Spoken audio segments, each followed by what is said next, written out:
নাম দিয়েছি এবারে আরজি। 1937 সাল লেখা রয়েছে, মানে স্বাধীনতার আগে, এখনো চক্ষুদান হয়নি। খুব সময়োপযোগী একটা কাজ। বাদামতলা আসার সঙ্গে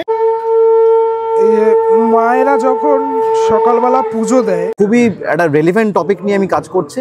মানুষ কিভাবে নেবে কিভাবে নেবে না সেটা সম্পূর্ণ মানুষের ব্যক্তিগত ব্যাপার। পুজো সম্পন্ন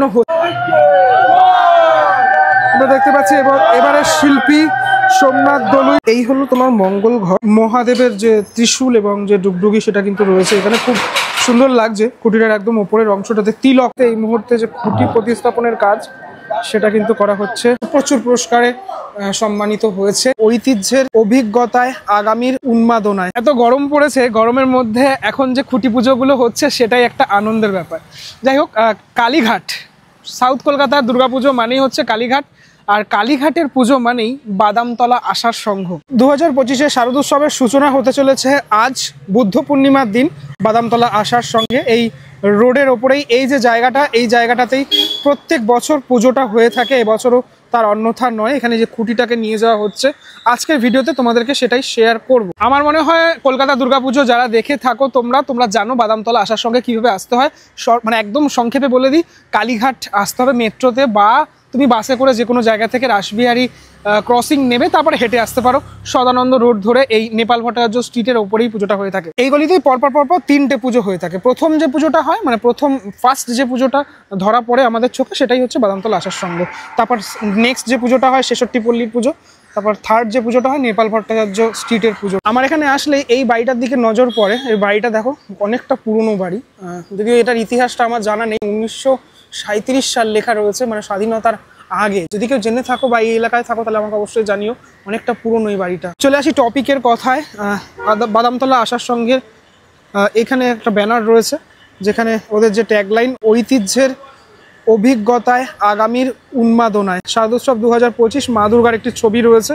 বাদামতলা আসার সঙ্গে লোগো সেটা রয়েছে। এবছরের শিল্পী সোমনাথ দলুই। তবে 2025-এ একটা জিনিসে বদল দেখলাম, মনে হয় খুঁটিটা ওইখানে পোতা হবে। তবে অনুষ্ঠানটা গত বছর এখানটাতে হয়েছিল, এবছর কিন্তু ক্লাবের একদম ভিতরের পোর্শনে সেখানে হচ্ছে। মা দুর্গার মুখটা দেখে আমার পুজো যে ফিল সেটা কিন্তু একদম চলে আসলো। অপূর্ব সুন্দর মুখ মায়ের, এখনো চক্ষুদান হয়নি, এরকম একটা মুখশ্রী। এই হলো ওদের ক্লাব ঘরটা। ক্লাবের ঘরের ভিতরে আমি চলে আসলাম, যেখানে মেইনলি পুজো সম্পন্ন হচ্ছে অলরেডি। কিন্তু ঠাকুরমশাই এখানে চলে এসেছেন এবং এলাকার যারা কাকিমারা রয়েছেন তাদের মানে উপস্থিতিতেই যে পুজো সেটা সম্পন্ন হচ্ছে। 2021-22-এ আমি প্রথম বোধহয় এই ক্লাবে ভিতরে ঢুকেছিলাম। তখন আমি দেখেছিলাম এত যে পুরস্কার, সে একটা পুজো ঘিরে এত যে উন্মাদনা, সেটা কিন্তু ছিল। আমি একদম প্রথম তখন আমি ব্লগ করি। দেখো 2013 সালের পুরস্কার, পুজোর সম্মান, বিভিন্ন যে পুরস্কার সেটা এইভাবে সাজানো রয়েছে। সামনের দিকেও এরকমটা সাজানো রয়েছে। প্রচুর পুরস্কারে সম্মানিত হয়েছে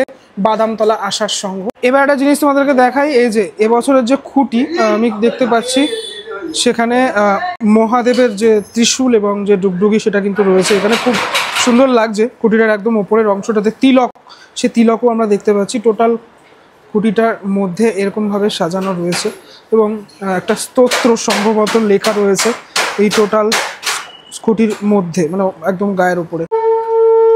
এই যে মায়েরা যখন সকালবেলা পুজো দেয়, সেই যে ফিলটা পাচ্ছি পুরোপুরি একদম। সাথে সাথে ঠাকুর মশাই মন্ত্র উচ্চারণ করছেন। এই জিনিসটা আমরা মানে পুজোর আগে যে দেখি এবং আমার ক্যামেরার মাধ্যমে তোমাদেরকে দেখাই, পুজোর সমস্ত সামগ্রী সেগুলো রয়েছে এখানে, এই যে ফিল, সেই ফিলটাই যেন একটা অন্যরকম মাত্রা এনে দেয়।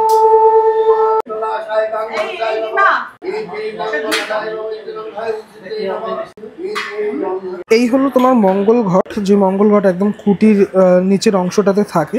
যেই খুঁটির হাত ধরে আর কি টোটাল যে প্যান্ডেলটা প্রত্যেক বছর আমরা দেখে থাকি, সেটা ফাইনালি এখন যে খুঁটি যে প্রতিস্থাপন করা হবে সেই মুহূর্ত নিয়ে আসা হচ্ছে খুঁটিটা।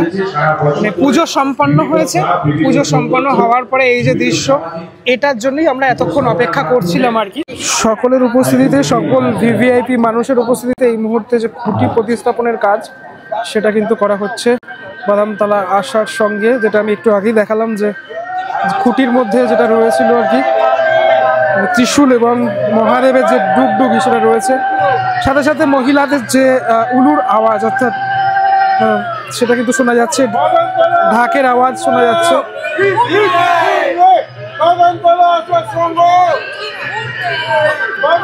এই খুঁটি ধরেই এই বছর যে দুর্গাপুজোর প্যান্ডেল, সেই প্যান্ডেল কিন্তু গড়ে উঠবে।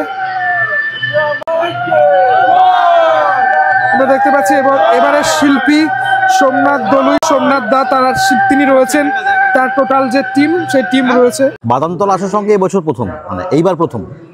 কিছু কি নাম আপাতত সিলেক্ট হয়েছে? আমি নামটা বলতে পারি, কিন্তু ওর বেশি যেটা হচ্ছে নাম দিয়েছি এবারে আরজি, ঠিক আছে?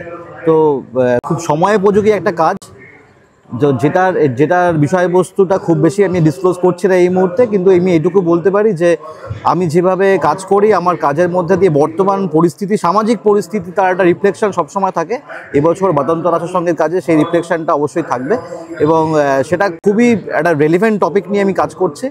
মানুষ কিভাবে নেবে না সেটা সম্পূর্ণ মানুষের ব্যক্তিগত ব্যাপার, কিন্তু আমার মনে হয় এটা একটা উপভোগ্য কাজ হবে সব মানুষের জন্য।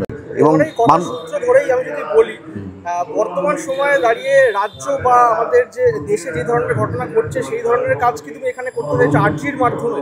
একদমই তাই, একদমই তাই, একদমই তাই। তোমার কাজে এর আগেও আমরা দেখেছি, মানে কিছু জিনিস, মানে কিছু কাইনেটিক্স ক্যারেক্টার থাকে, সেটার মাধ্যমে তুমি ফুটিয়ে তোলো ব্যাপারটা। এখানেও সেই ক্যারেক্টার, এবারও এখানেও অনেকটা কাইনেটিক ইনস্টলেশন থাকবে। সেই পার্টটা আমাদের সুভাষদা আছেন, সুভাষদা দেখবেন। হ্যাঁ, তো সুভাষদা আমাদের এই বছরের টিম মেম্বার, নতুন টিমে জয়েন করেছেন।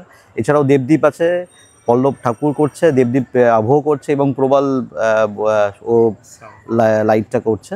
হ্যাঁ, তো আমি চাই সবসময় যে এটা আমার ক্যারেক্টারিস্টিক, মানে আমি সবসময় সময় উপযোগী কাজ করি, এবং সেটা সমাজের একটা রিফ্লেকশন আমার কাজে সবসময় থাকে। সেটা এই বছর এখানে দেখা যায়। পল্লবদার কাছে আসবো, প্রতিমা নিয়ে কি ভাবছো বা কি হতে পারে? এই ভাবনা চিন্তার উপরেই এখন শুরু হয়েছে, এবার সেটা এখনের থেকে এখনো প্রোগ্রেস ঠিকঠাক হয়নি, সেটা পরে বলা যাবে ঠিকঠাক। মানে বাদামতলায় আমি যে ধরনের ঠাকুর দেখতে পাই, এরা যেভাবে প্রত্যেক বছর করে থাকে, সেই ধরনেরই কিছু কি হবে নাকি একদম ডিফারেন্ট কিছু হবে? একটু ডিফারেন্স তো অবশ্যই, একদম। আচ্ছা, আর একটা ব্যাপার, কাজ কবে থেকে স্টার্ট হচ্ছে?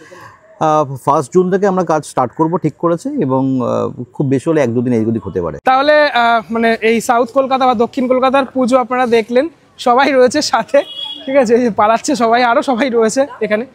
খুব পছন্দের পুজো বাদামতলা আসার সঙ্গ। এবছরও চাইবো খুব ভালো করে হোক পুজোটা, আপনারাও দেখবেন, আমিও দেখবো এই পুজো। চলুন তাহলে আজকের মতো এখানে বিদায় নিচ্ছি, আবারও পরবর্তী ব্লগে কোনো সমুদ্র বা পাহাড় থেকে শুরু হবে, ঠিক আছে? ততক্ষণের জন্য টাটা, ভালো থাকবেন সবাই।